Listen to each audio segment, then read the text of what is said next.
This video is brought to you by JJ's Cards. Jamie provides affordable singles and splits of both Digimon and Vanguard at great rates. Get your orders in now for 1.5 by clicking on the link below and letting know Lachlan from the DigiDegenerates had sent you over. Thank you.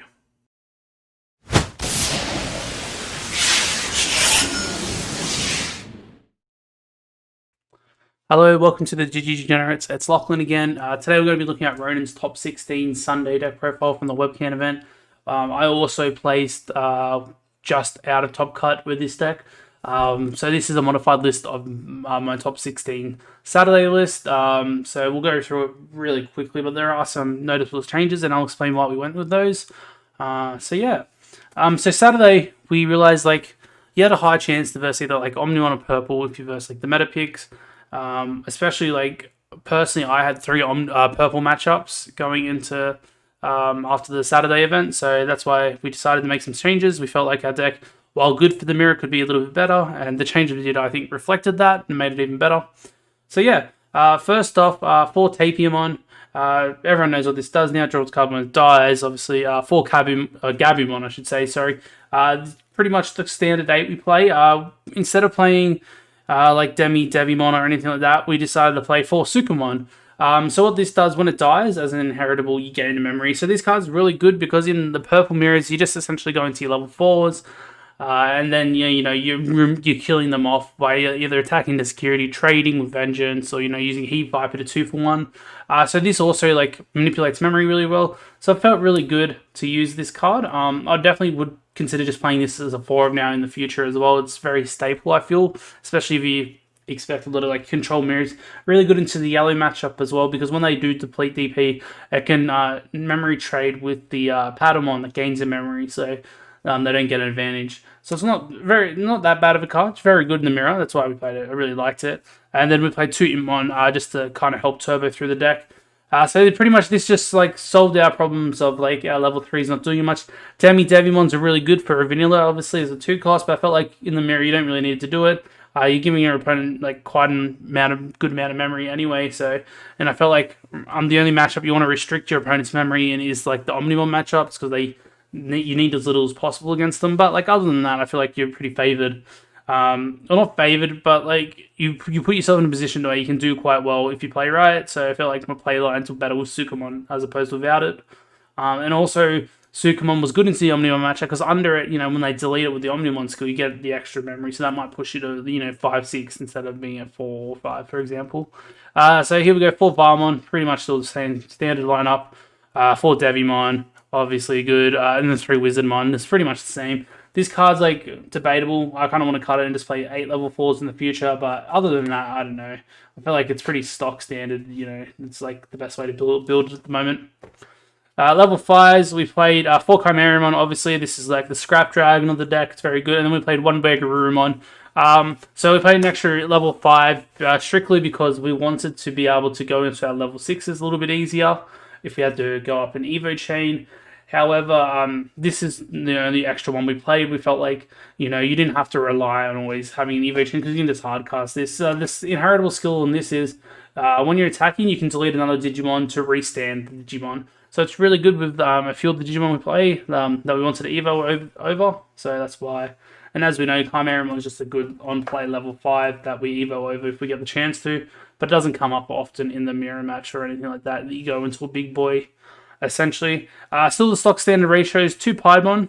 Arguably, we would play 3. I think it's best to play 3 still. I personally just like 2. Ronan only owns 2, so he decided to play 2. And so I played the exact same list as him because, we've been testing together. And we felt like 2 was fine still.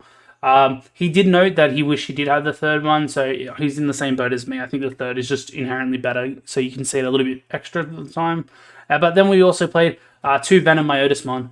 Now, this card's really powerful. It's really good if you get to stick him early. So essentially what happens is with this card, it has security attack +1, and every time your opponent suspends a Digimon, you gain a memory. So this card's really good, especially if you get an early Kimeramon or WereGarurumon out off your turn 1 play. You give them 7. They can't, if they don't kill it, you evolve over this for 3 or 4.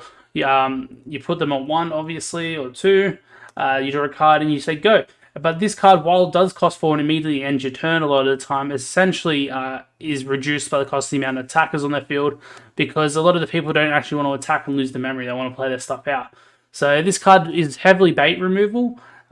In the mirror match, it's really strong because like they have to trump sword this. Otherwise, you're just checking extra cards every turn. So it's really, really strong and provides a good clock. And personally, I versed Rookie Rush with this card, and I got to a point where I just played the Kimeramon on turn 1. Rookie Rush played 3 or 4 Digimon out. I'd play this over the VenomMyotismon over and evolve it. And then like they attack, and they'd only be able to attack twice because I'd put them back at 1, you know what I mean? So while it felt good like that, and then I could trade into their stuff, you know, and clear board.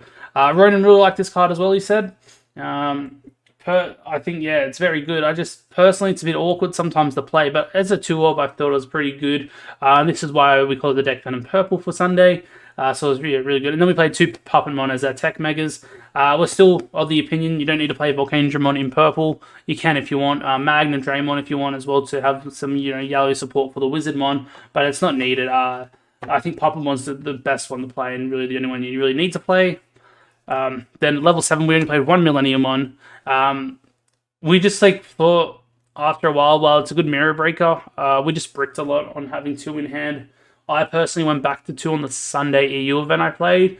I liked the 2, but I know Ronan kind of didn't want to play 2 for his Sunday event. And I agree, like it is bricky sometimes when you draw it, but like it's a really good card. But you do go through your deck enough. You generally see this quite often anyway as a one-off. So it felt fine. Then the options, same lineup. So 3 Night Raid, 3 Heat Viper, 3 Trump Sword. I think this is the best lineup of options you can play in purple currently. You don't have to play any of the other ones that were garbage. Heat Viper is the only arguably one you can go to 4. Maybe Trump Sword, but it's like conditional and situational. We didn't play any like special tech options this time, like the Flower Cannon that I did in my profile. Otherwise, you know, really stock standard. I think these 9 options are the strongest to play in this ratio.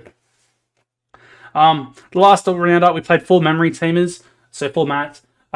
So the reason why we went to 4 is because purple really struggles if it gets choked out by memory, and that's what the good players do. So you want to be able to play this turn 1, turn 2, or off security if you first check, you know, if you get lucky enough.